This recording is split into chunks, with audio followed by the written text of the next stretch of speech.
여러분 안녕하세요. 부동산 보트칠성 김하인쌤입니다. 자, 화연인의 민박에 오신 것을 환영합니다. 오늘 이 시간에는 화연인의 민박 안전수칙을 좀 알려드리겠습니다. 그리고 아직 구독자가 아닌 분들은 구독 버튼을 꾹 누르시면 보다 더 좋은 서비스로서 보답하겠습니다. 자, 오늘은 민박 안전수칙을 말씀드리겠습니다. 자, 먼저 초당권과 용익관계를 좀 보겠습니다. 이 부분을 많이 혼동하시는데 일단 태양력과 우선 면제권은 완전히 서로 다릅니다. 먼저 태양력은 계약 당사자가 아닌 제3자죠. 제3자에게 주장하는 권리입니다. 즉 신소유자, 즉 매수인이나 경락인 등 당사자가 아닌 제3자에게 주장하는 권리입니다. 그러니까 태양력은 소유자만 바뀌면 나와요. 매매의 증여, 경매 따지지 않고 아무튼 소유자만 바뀌면 나옵니다. 반면 우선면제권은 경매에서만 나오고 이건 경매에서 돈 받는 순서가 됩니다. 우리가 배당 순서 경비, 채당, 우우 외우셨죠? 경매에서 돈 받는 순서고 반면 대항력은 소유자만 밖에 나온다. 매매, 증여, 경매 다 나옵니다. 두 개는 완전히 다릅니다. 자, 먼저 태양력을 공부하겠습니다. 먼저 물권은 원칙 태양력이 있지만 채권은 원칙 없습니다. 예외적 가능하고 태양력을 갖춰야 할 시기가 있는데 소유권 변동 원인을 매매 등 법률행위와 경매로 나눕니다. 매매로 소유자 바뀌면 저당권을 보지 않아요. 그 부동산의 양수인, 매수인 등기보다 대항력이 더 빨랐어야 그래야 신소유자에게 대항할 수 있고 대항력이 있더라도 매수인 등기보다 느리면 대항할 수 없습니다. 그래서 매매에서는 저당권을 보지 않고 시간순, 이제 경매에서 저당권 등 말소기준 권리를 판단하죠. 경매에서는 말소기준 권리보다 대항력이 더 빨랐어야 그래야 경락인에게 대항할 수 있고 대항력이 있더라도 말소기준 권리보다 느리면 대항력 성실합니다. 그래서 경매에서 말소기준 권리 따집니다. 자, 그럼 경매는 말소기준 권리예요. 자, 그럼 경락인이 부동산을 경락받으면 그 부동산에서 인수하는 권리와 책임지지 않는 소멸 또는 소재된 권리가 있는데 이걸 결정하는 게 말소기준 권리입니다. 그럼 이건 무조건 외우셔야 됩니다. 말소기준은 경매 신청한 저당권이 아니죠. 그 부동산의 1순위 최선순위 저당 근저당권이나 압류가압류, 담보가 등기 중에 이 중에 제일 날짜 빠른 게 말소기준 권리입니다. 매들은 다 돈 받는 게 주목적이죠. 저당 근저당은 돈 못 받을까봐 설정하고 압류 가압류도 금전채권자가 하고 담보가 된 길은 저당권은 똑같습니다. 얘들은 돈 받는 게 주목적인데 돈이 주목적이 아닌 게 있죠. 용의권들 즉 지상권이나 전세권이나 임차권이 대항로 갖췄다면 얘들은 사용석이 주목적이죠. 이렇게 이런 용의권들이 말소 기준보다 날짜가 더 빠르면 살아남아서 경락인 인수합니다. 한편 이들이 말소 기준보다 늦게 나오면 경매에서 다 소멸하는 겁니다. 그러니까 경매에 나오면 원칙적으로 말소 기준 권리 무조건 다 소멸합니다. 그 밑에 다 데리고 소멸해요. 그 밑에 다 소멸합니다. 그럼 자, 뭐만 살아남았죠? 말소 기준보다 위에 있는 것들. 이 선순위 얘들만 살아남았죠. 그리고 이 경매가 나오면 최선순위 저당권 말소 기준보다 날짜가 느리더라도 항상 살아남아서 경락인이 항상 인수하는 권리가 있습니다. 그게 분묘기준권, 유치권, 법정기상권입니다. 그래서 얘들을 분유법 외워요. 따라서 지금 이 페이지에서 경매에 나오면 살아남는 게 파란색 박스입니다. 먼저 말소 기준보다 날짜가 빠른 지상권, 전세권, 임차권, 그리고 분유법까지. 그러니까 경매는 간단합니다. 경매 나오면 최선순위 말소 기준 권리 정해서 그 밑으로 다 지워 밑으로. 그러다가 분유법만 살려주면 이 파란색 박스만 남습니다. 이렇게 22심에 나왔어요. 건물이 1순위 저당권이고 전세권, 2순위 저당권이 차례대로 설정된 후 다음 2순위죠? 2순위가 경매를 신청하면 그래도 1순위 저당권이 말소 기준 권리라 다 소멸하죠? 다 소멸한다. 다음 전세권과 저당권은 모두 소멸 맞아요. 모두 소멸하고 배당 순위는 설정 등기 순서에 하죠. 저당권, 전세권 다 우선 변경권이 있으니까 그 순서에 합니다. 그래서 1번 이 문제는 맞는 지문입니다. 최선수인 저당권이야 다 소멸하고 분유법 살려주면 됩니다. 자, 그럼 가격이 엑스트라 부동산 있는데 처음에 근저당권 A가 있고 지상권, 전세권, 대항력 있는 임차권자 을이 있어요. 그럼 이 을들은 갑과 계약했죠. 그리고 세 번째 근저당권 B가 나오는데 이 네 번째로 이 부동산이 매매가 돼서 병이 소유권 등기합니다. 근데 3명 을들이 점유하고 있죠? 을들에게 다 나가 그래요.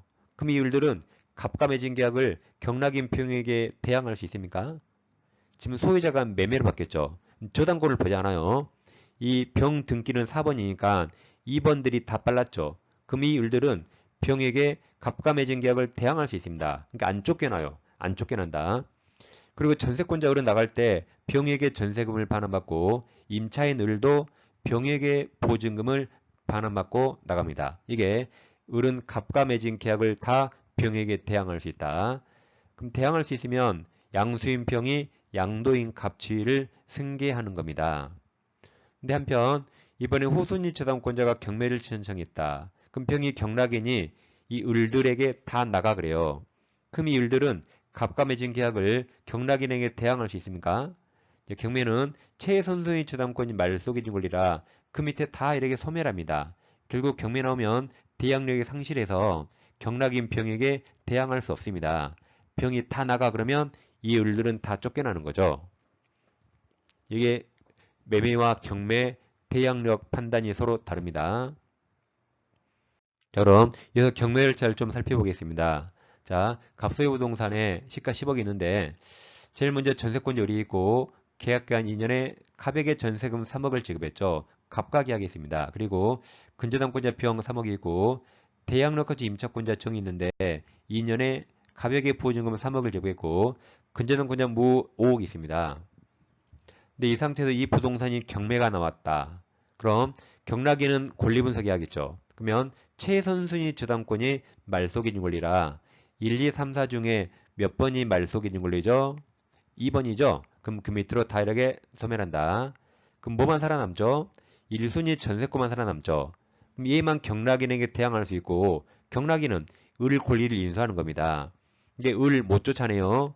을은 2년 다 채우고 나가는 거죠. 을 못 쫓아내요.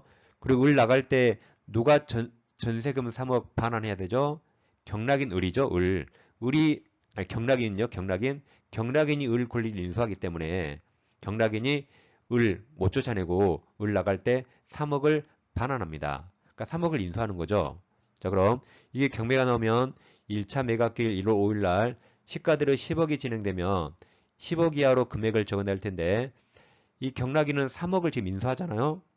그러니까 이때는 아무도 응찰하지 않아야 정상이죠. 입찰하지 않아야겠죠? 만약에 10억에 적어내면 3억을 주니까 13억의 상꼴이 되는 겁니다. 아무도 입찰 안 해서 이걸 유찰됐다, 미끄러졌다. 왜 유찰됐죠? 금액이 높으니까. 그럼 2차 매각기를 정해서 금액을 20, 30% 저감 깎습니다. 20% 깎아서 8억에 경매 시작되면 이날 8억 이상 적어내는 거죠? 근데 이날도 아무도 입찰하지 않아야 정상이죠. 8억에 적어내도 을 3억을 인수합니다. 그럼 11억의 상꼴이라 이날도 유찰돼야 정상일 겁니다. 그럼 3차 매각기를 정해서 8억에서 20% 깎아요. 그럼 얼마죠? 8억 20%. 깎으면 아무도 모르니까 우리 산수 못 하잖아요. 그냥 6억이라고 가정합니다. 6억이라고 가정합니다. 그럼 이날 사람들이 올 수 있죠.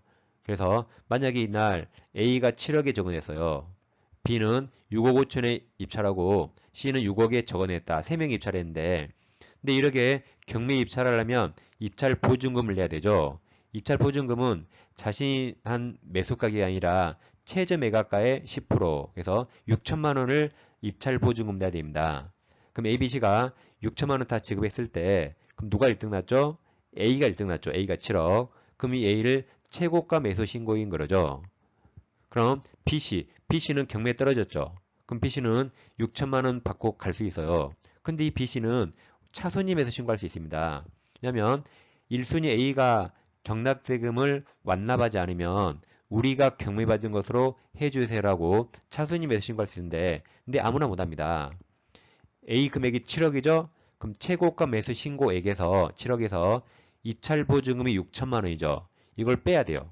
그러면 6억 4천이죠. 6억 4천을 넘는 사람만 할 수 있습니다. 그러니까 B는 할 수 있고 C는 못합니다. 그럼 아무튼 A가 1등 났잖아요.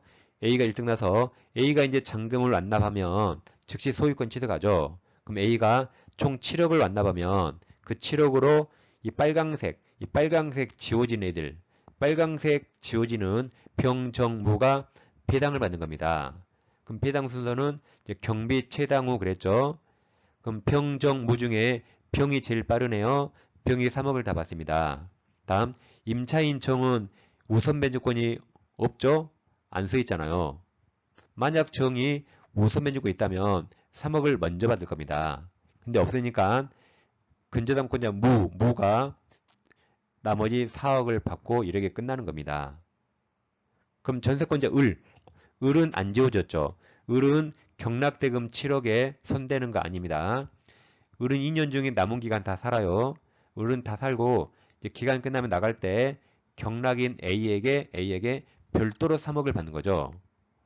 근데 만약에 그 A가 또 3억을 못 주면 을은 A 부동산을 경매해서 3억을 받고 나갈 수 있습니다. 그래서 을은 지워지지 않았기 때문에 경락대금 7억에 배당받지 않습니다. 빨강색 소멸되는 애들이 우선순위에 따라 7억을 배당받는 거죠. 자, 그럼 만약에 이제 A가 만약에 잔금을 납부 안 했어요. 그러면 그때는 재매가 갑니다. 그러니까 차손 신고 없다 했을 때, 차손이 매수 신고 없을 때 잔금 납부하지 않으면 이제 재매가 갑니다. 그러면 재매각은 자, 종전 매각, 최저 매각가 6억을 저감하지 않습니다. 3차 때 6억이 높았던 게 아니라 A가 개인 사정 돈 안 낸 거죠? 그러면 재매각시는 6억 그대로 시작합니다. 그래서 이날 다시 경락받은 1등이 나오면 그자가 돈 내면 소유권 취득하는 거죠. 이런 식으로 경매가 진행됩니다. 그러니까 제일 먼저 대항력을 판단하고 이 빨강색 소멸되는 병정무가 이제 배당받는 게 우선 문제입니다. 이런 식으로 경매 절차를 한번 참고로 보시면 되겠습니다. 자, 지금까지 민박 안전수칙을 말씀드렸습니다. 편안하게 민박을 즐기세요. 감사합니다.